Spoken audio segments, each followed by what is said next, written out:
And now, from a more clinical standpoint, which is what we, all of us, usually face, Dr. Anne-Marie Lennon will speak about criticism against these guidelines and recommendations of the American Gastroenterology Association. Quiero de nuevo agradecer a los organizadores por haberme invitado. Me da mucho gusto estar aquí con ustedes. Mientras más tiempo me quedo aquí, más difícil va a ser para mí tomar el vuelo de regreso a Estados Unidos. Quiero hablarles de varias cosas. No quiero hablarles de las guías, sino más bien prefiero hablarles sobre cómo se desarrollan las guías, los problemas que enfrentamos y quiero destacar los pros y los contras de las diferentes guías. Y finalmente les corresponde a ustedes como gastroenterólogos elegir las guías que deciden seguir. La primera pregunta es ¿cómo es que se integran las guías? Como ya nos dijo muy claramente el doctor Moayedi, hay que revisar y calificar la evidencia científica y después los autores, si no hay evidencia, ellos nos dan la opinión como expertos. Una vez que se ha hecho esto, se tienen las recomendaciones, que pueden ser una recomendación fuerte que dice hay que aplicar esto a todos los pacientes, o puede ser una recomendación condicional que significa que en un número significativo de pacientes se puede hacer algo diferente. En última instancia, el razonamiento y el objetivo que hay detrás de las guías es que se trata de mejorar el aprovechamiento de los recursos y disminuir los costos y el daño innecesario. Creo que todos estamos de acuerdo en que estos son muy buenos objetivos. Debo decirles que tengo gran simpatía por el doctor Moayedi. Creo que es extremadamente difícil escribir guías, particularmente sobre quistes pancreáticos. Y creo que hay cosas muy buenas que han surgido de las guías de la AGA. Una de ellas es que han destacado lo malo que es la calidad de la evidencia para quistes pancreáticos y que como grupo necesitamos hacerlo mejor y tener estudios de alta calidad sobre este tema. Como dijo el doctor Moayedi, al ver la literatura sobre quistes pancreáticos, vemos que la mayoría son estudios retrospectivos de un solo centro, están sesgados, pueden ser simplemente casuísticas, o bien, si se trata de imágenes, no sabe uno con toda certeza de qué tipo de quiste se trata. Y actualmente no tenemos una prueba ideal económica para diagnosticar y guiar el manejo. Por ejemplo, como ya mencionamos, la prevalencia de quistes pancreáticos con tomografía computada es 2.5%, con resonancia magnética va del 10 al 15%. Al ver los trabajos sobre quistes y diagnóstico sin tejido no se sabe con certeza qué es. Ya dijimos previamente que muchos quistes son IPMNs, pero no todos. Es así que cuando vemos a un paciente con un quiste pancreático tenemos que recordar que hay muchas causas adicionales de ellos. Por ejemplo, puede ser un pseudoquiste, un quiste seroso, que como ya dijeron anteriormente los autores, tiene poco o ningún riesgo de transformación maligna. Puede tratarse de una degeneración quística, de un adenocarcinoma pancreático, un tumor neuroendocrino o un tumor pseudopapilar sólido que tienen buen riesgo de cáncer invasivo. Estaríamos de acuerdo en que estas lesiones hay que quitarlas. O los que están en un punto intermedio, los que tienen potencial malignos, las IPMNs y los MCNs o neoplasias quísticas mucinosas. Cuando vemos a un paciente con un quiste pancreático, ¿qué es lo que importa? Las preguntas que queremos hacernos es ¿cuál es la prevalencia de cáncer de páncreas?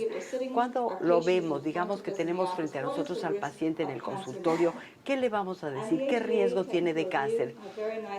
La AGA ha hecho una revisión destacando cuáles son los factores de riesgo. Si tiene uno un quiste grande de más de 3 centímetros, la razón de momios de un adenocarcinoma invasor es 2.97.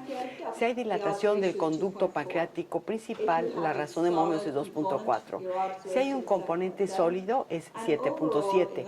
Y en general, en las series quirúrgicas, si se tiene una de estas características, el riesgo de adenocarcinoma invasor es del 15%. Pero otra pregunta que queremos hacernos es ¿cuál es el riesgo de cáncer de páncreas en el futuro en ese paciente? Digamos que es un paciente joven, en buen estado físico. De acuerdo con la revisión de la AGA, es que para IPMNs es 2.8%, con un riesgo anual de 0.72%. Considero que esto está muy bien y de hecho estoy de acuerdo con Paul. Yo les digo con muchos de mis pacientes, la mayoría de los pacientes con quistes pancreáticos se les puede tranquilizar, pero hay un número pequeño de pacientes que tienen IPMNs y neoplasias quísticas mucinosas que van a desarrollar cáncer de páncreas. La pregunta para nosotros, creo yo, es que hay que estratificar el riesgo. Hay que identificar los riesgos, los quistes de bajo riesgo que requieren menos, y hay un pequeño número de pacientes que tienen quistes de alto riesgo en quienes tenemos que hacer más. Cuando reviso las guías, estas son las preguntas que quiero que Paul y otros me respondan. Las preguntas son: ¿cuál es el riesgo actual? ¿Qué tipo de quiste tengo ante mí? ¿Necesito hacer pruebas adicionales? ¿Cuál es el riesgo de cáncer en ese quiste en ese momento? ¿A quién hay que operar? ¿Necesito referir al paciente a cirugía? En términos del riesgo futuro, me encantaría saber cuáles son los quistes que van a desarrollar cáncer y en qué pacientes puedo decirles el riesgo de no necesita vigilancia porque tiene muy bajo riesgo de cáncer. Claro que hay muchas guías, ya se destacó que tenemos los criterios del consenso internacional que se llaman las guías de Fukuoka, que se desarrollaron en 2004 y se publicaron en 2006, se revisaron y se volvieron a publicar en 2012. Después tenemos las guías europeas publicadas en 2013 y las guías de la AGA publicadas el año pasado. Iba yo algo todavía más complejo. Para complicar las cosas, tenemos los criterios internacionales de consenso, se revisaron y se acaban de publicar. Las guías europeas también se modificaron y la ACG también va a emitir sus guías. Las cosas se están poniendo todavía más complejas. Me voy a referir a estas nada más. Estos son los criterios del consenso internacional, son los que tenemos desde hace mucho tiempo. Es lo que la mayoría de la gente utiliza. Son criterios muy sencillos. ¿Qué tal si se presenta el paciente con ictericia, con un quiste que está obstruyendo el conducto pancreático principal? Ahí hay que remitirlos a cirugía. Si hay una masa grande, sólida, realzada que sugiere cáncer o tiene un conducto pancreático principal enorme, ahí cirugía. ¿Qué tal si el paciente tiene antecedentes de pancreatitis aguda, un conducto mayor de lo que debería ser 5 milímetros, pero no es de 10? Hay algo dentro del quiste, pero no se refuerza, no se realza, por lo que el radiólogo no sabe si es un cáncer, o bien se trata de un cambio abrupto en el quiste, un quiste de más de 3 centímetros. Se hace ultrasonido endoscópico en estos pacientes. Se puede considerar que hay afectación del conducto pancreático principal, que hay un nódulo que parece ser un cáncer, o bien la citología muestra una displasia de grado alto o cáncer invasor. En este caso, se canaliza al paciente a cirugía. Y si no, hay que hacer seguimiento. Si es muy pequeñito, cada 2 a 3 años. Si tiene de 1 a 2 centímetros, cada año. Y después, si el paciente está estable después de 2 años, ya no se necesita seguir. Si el quiste es grande de 2 a 3 centímetros, hay que verlos cada 6 meses. Para más de 3 centímetros, hay que decidir si se observa a los pacientes o se les refiere a cirugía. Estas son las guías europeas. Nos indican que si tenemos a un paciente sintomático, es necesario canalizarlo a cirugía. Simplemente quiero destacar para ustedes los criterios de consenso internacional que acabo de mostrarles, que son para IPMNs de conducto ramificado. Estas guías también se refieren a las IPMNs. Si tienen a un paciente asintomático con IPMNs de más de 4 centímetros, es demasiado grande, entonces hay que mandarlo a cirugía. Si tiene de 3 a 4 centímetros, se buscan factores de riesgo. que son los mismos, un conducto pancreático principal crecido, un solo componente, citología de displasia de grado alto o cáncer invasor, y ellos a cirugía. Si no hay ninguna de estas características, se repite la imagen en 6 meses con ultrasonido endoscópico o resonancia magnética. Se repite de nuevo para tener el seguimiento a 1 año. Después de eso, se recomienda prolongar la vigilancia en los próximos 5 años, porque si tienen esta imagen muy bien, pero en 5 años deben hacer un seguimiento más detallado del paciente, porque al ver los datos vieron que después de 5 años el riesgo era mayor. Y después tenemos las guías de la AGA que nos presentó muy bien el doctor Moayedi. Como ya nos dijo el doctor Moayedi, todas las guías están muy bien y pueden ser controvertidas. Yo quiero destacar algunas de las cosas que son buenas de las guías y también algunas de las cosas un poquito más controvertidas. Si vemos el título, se llaman las guías para el diagnóstico y manejo de quistes pancreáticos neoplásicos asintomáticos, o las guías de la AGA. Esto es lo que quiero destacar. Los quistes neoplásicos son IPMNs y neoplasias quísticas mucinosas, pero también son quistes linfoepiteliales que no tienen riesgo de cáncer de páncreas. También son quistes serosos que tienen riesgo de convertirse en cáncer de 0.1%. Y yo me preguntaría, ¿realmente hay que hacer seguimiento de ellos? Y también puede haber degeneración quística de quistes sólidos, por ejemplo, neoplasias sólidas pseudopapilares. Al ver estas guías son diferentes. El Consenso Internacional estudia las IPMNs, los europeos IPMNs, pero estas guías son para quistes neoplásicos. Hay cosas excelentes de las guías de la AGA.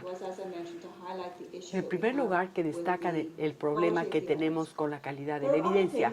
Hay otras cosas con las que estoy totalmente de acuerdo. Por ejemplo, la aseveración de que los pacientes deben entender claramente lo que implica el proceso. La primera vez que veo a mis pacientes les dedico mucho tiempo. Les explico qué es lo que vamos a hacer, cuál es el desenlace y pregunto si deberíamos hacerlo. Segundo, si se va a hacer una cirugía, esta se debe realizar en un centro con mucha experiencia. Tiene un bajo nivel de evidencia, pero es una recomendación muy fuerte. Estoy de acuerdo con esto. Tenemos aquí datos de Holanda. Colectaron datos de todos los centros de Holanda. Cuando analizaron cuál fue el riesgo de mortalidad por un procedimiento de Whipple o pancreatododenectomía, esos son datos de 2009, que son un poco antiguos, de hace 6 años, pero muestran que uno era un cirujano y hacía menos de 5 Whipples al año, la mortalidad de los pacientes era del 15%. Para cirujanos con más de 20 procedimientos, la mortalidad era del 3 al 4%. Es un procedimiento que no está libre de riesgo, y estoy de acuerdo en esto con el doctor Moayedi, pero es importante que si hay que canalizar al paciente a cirugía, lo canalicen con un cirujano que haga muchos de estos procedimientos. ¿Cuáles son los aspectos de las guías que son los más controvertidos o contenciosos? Como ya dijo el doctor Moayedi, se recomienda si el paciente se le toma una imagen y se repita la resonancia magnética a 1 o 3 años. Si se hace solamente ultrasonido endoscópico inicial, si hay 2 o más características preocupantes: dilatación del conducto pancreático principal, un quiste muy grande de más de 3 centímetros, o hay un componente sólido, tiene bajo nivel de evidencia y la recomendación es condicional para hacer imagen. Al seguir a los pacientes hay que hacer ultrasonido endoscópico si hay estas características. Si se hace un ultrasonido endoscópico, hay que hacer aspiración con aguja fina y hacer citología. Si la citología no muestra nada relevante, se va al paciente 1 año después. Después se le sigue con resonancia magnética. Si después de 5 años las cosas no se modifican, hay que dar de alta a los pacientes. De nuevo, una calidad de la evidencia muy baja y la fuerza de la recomendación es que es condicional. Y finalmente, ¿a quién hay que canalizar a cirugía? Hay que mandar a los pacientes a cirugía si tienen 2 o más de los siguientes: un componente sólido, conducto pancreático principal dilatado, un quiste de más de 3 centímetros o una citología que diagnostique patología maligna. Después, si el paciente tiene displasia de grado alto o cáncer invasor, hay que seguirlo con resonancia magnética en 2 años. Si tienen displasia de grado bajo o intermedio, se les da de alta. Y de nuevo, la calidad de la evidencia es muy baja y la recomendación es condicional. Cuando estamos analizando todas las guías diferentes y queremos ver cuál es la que queremos seguir, una de las cosas en las que hay que pensar de las guías de la AGA es que son guías basadas en evidencias, pero 8 de las 9 recomendaciones tienen evidencia de muy baja calidad. 8 de las 9 recomendaciones son condicionales y les recuerdo que esto significa que un número significativo de pacientes podrían usar otro abordaje. Los autores han dicho, un argumento razonable es que ninguna recomendación para el manejo de quistes pancreáticos es posible porque la evidencia sobre los abordajes disponibles es sumamente condicional. Yo diría que a pesar de lo que dice el doctor Moayedi y otros abordajes, esto no tiene que ver con quién redacta o quién elabora las líneas, tiene que ver con la evidencia. No tenemos evidencia de alta calidad, simplemente es evidencia que no existe, por lo tanto, son guías que no se basan en evidencia, sino en opinión de expertos. So here, as we've seen, are some of the guidelines, and I just want to highlight one or two things. Estas son las guías y quiero destacar una o dos cosas. Veamos ahora el papel de la resonancia magnética. Las guías realmente utilizan resonancia magnética como herramienta clave, lo cual es muy bueno. La resonancia magnética definitivamente es de invasión mínima, no implica radiación y nos puede decir muchas cosas, pero es imperfecta y ustedes deben estar conscientes de la utilidad de la resonancia magnética para decirnos exactamente qué tipo de quiste tenemos.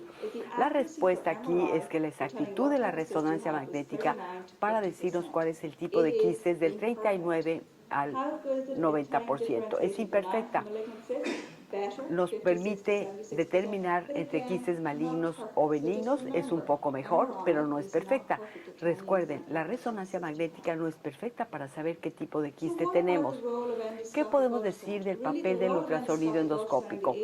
Su papel en las guías de la AGA es puramente para confirmar los hallazgos de la resonancia magnética, simplemente para decir sí, está crecido el conducto, sí tiene más de 3 centímetros, sí hay un componente sólido, y para biopsiar y para la citología que nos diga que hay cáncer invasor.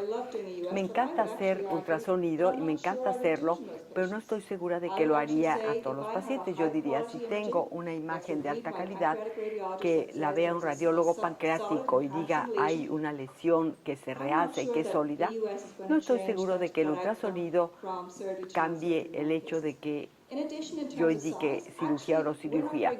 En términos del tamaño, no somos muy buenos para medirlos. Yo no confirmaría el tamaño con un ultrasonido. Y en términos del conducto pancreático principal, si es de 1 centímetro con múltiples quistes, bueno, es IPMN. No estoy seguro de qué nos va a agregar el ultrasonido endoscópico. Si tenemos un conducto pancreático dilatado sin quistes y quieren asegurarse de que sea IPMN, ahí estoy de acuerdo. Pero no estoy muy segura al respecto. Y después, ¿qué hacemos si biopsiamos? Únicamente mandamos el material a citología. Como ya señaló claramente Mario, ¿qué pasa con el antígeno carcinoembrionario, que es muy económico y permite identificar a los pacientes con quistes serosos o quizás quiste linfoepitelial y que no necesitan cirugía? Simplemente hacer citología. Aquí lo que está haciendo es buscar cáncer invasor. Estamos perdiendo aquí una oportunidad.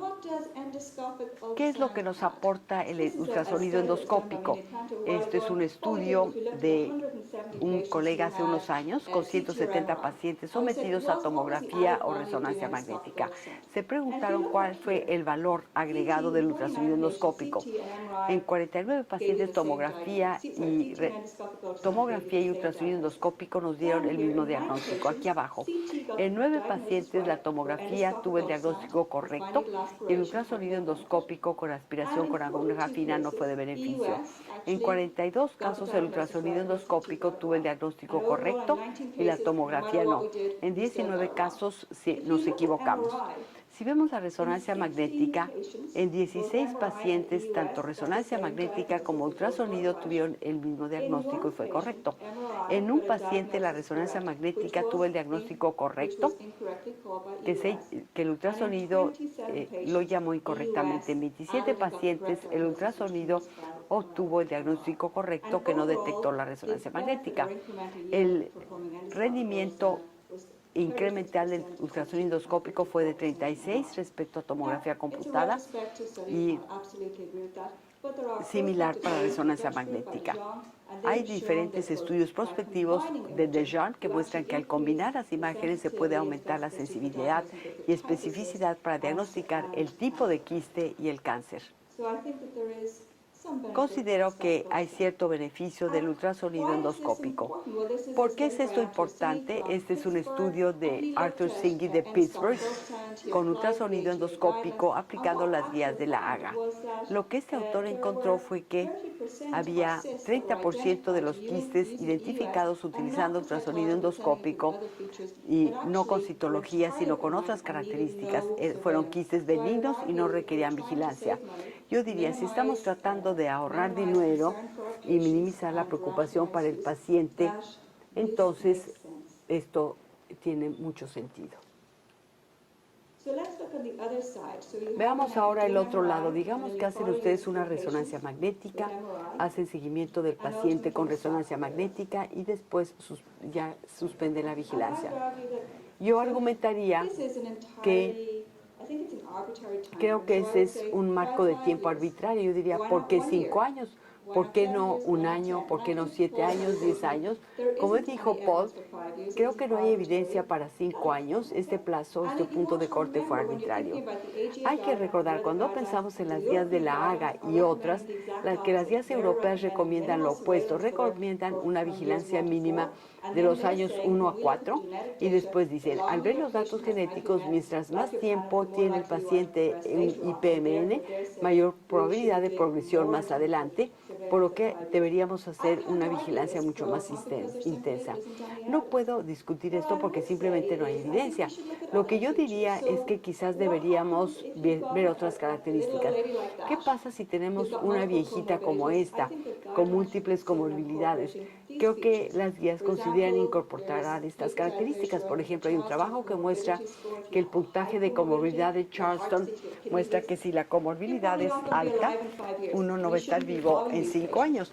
Bueno, no deberíamos seguir a los pacientes. Si no están aptos para cirugía, no deberíamos seguirlos.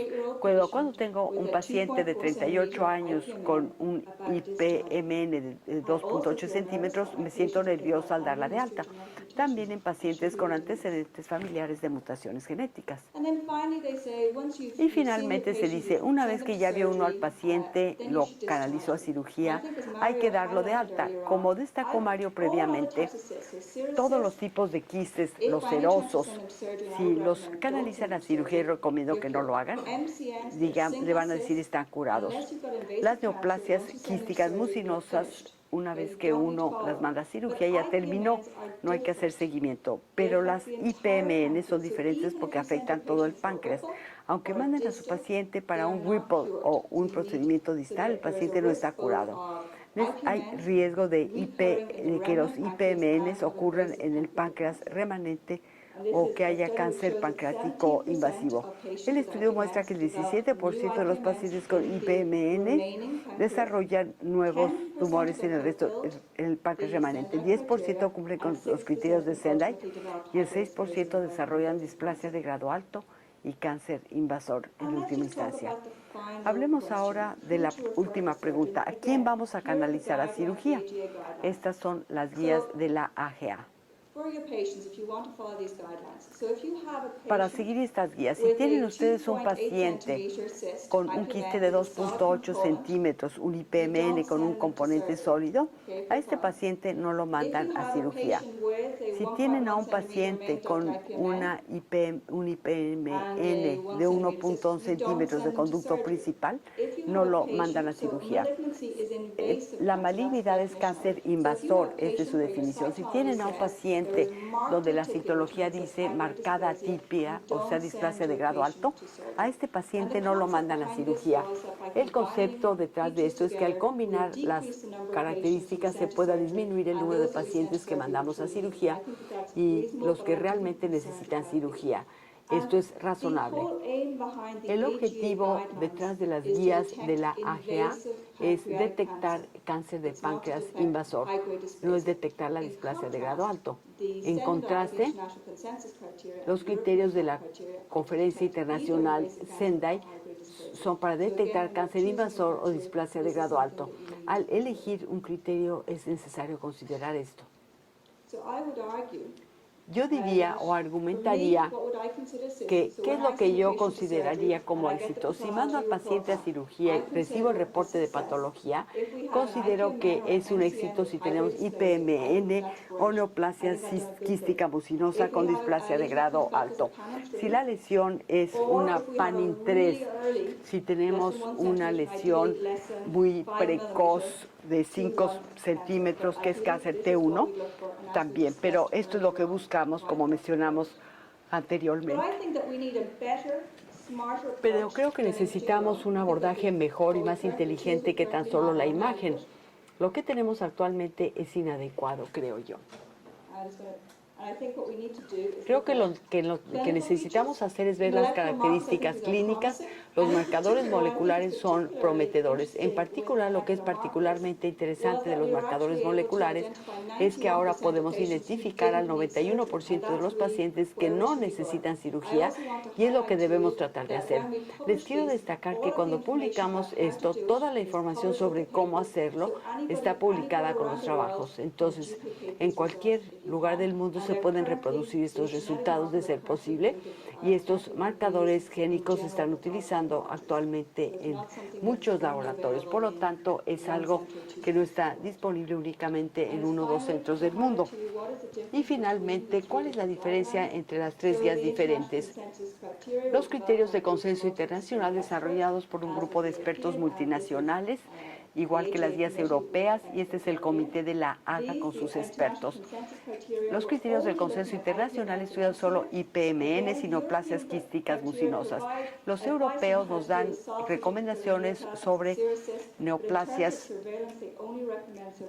cistadenomas sólidas, y recomiendan vigilancia para IPMN y MCN. Las guías de la AGA recomiendan vigilancia en quistes sintomáticos. El consenso internacional y los europeos tratan de detectar cáncer invasor y displasia de grado alto. En contraste, la AGA es para adenocarcinoma pancreático invasor. Esta es una revisión científica, esta también y grado, revisión técnica y grados, y lo que pasa es que la AGA recomienda suspender la vigilancia en estas lesiones. Esta es la diferencia. Creo que en términos del futuro, ¿qué podemos decir? Considero que hay muchas cosas buenas que surgen de las guías de la AGA. Uno, nos muestran que necesitamos hacer mejores estudios prospectivos con buenas metodologías, como el doctor Moadi, para que él participe, para que al tener guías tengamos evidencia en qué basarlas. Creo que necesitamos marcadores moleculares diagnósticos que nos digan qué tipo de quiste es, si es un quiste seroso, donde yo le diré al paciente ya no tiene que regresar, o si es IPMN con mayor riesgo, con mutación de P53 o SNAT4, que muy seguramente se traducirá en cáncer invasor en el futuro.